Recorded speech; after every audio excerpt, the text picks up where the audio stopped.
Today, I'm going to show you how to lock your Photos app or any app in your iPhone with Face ID. So when someone comes to open it, it's require Face ID like this.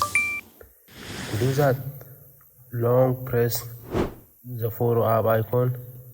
From this list, select require Face ID.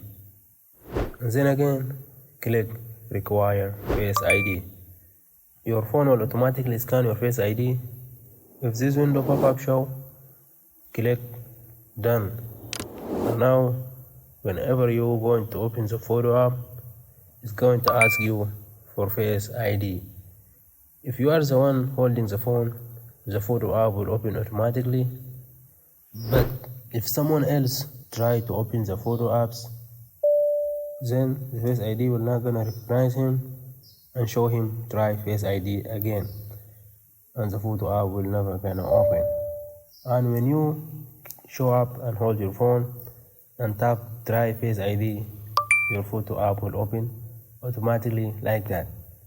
And you can do this for any app that is installed on your iPhone. Just long press it, select require Face ID, require Face ID again. The Face ID will scan you, and just like that, the app is now locked with Face ID.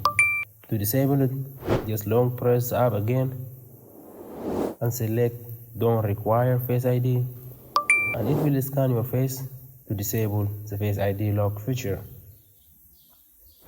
That's it all for today's video. Thank you for watching and see you in the next one.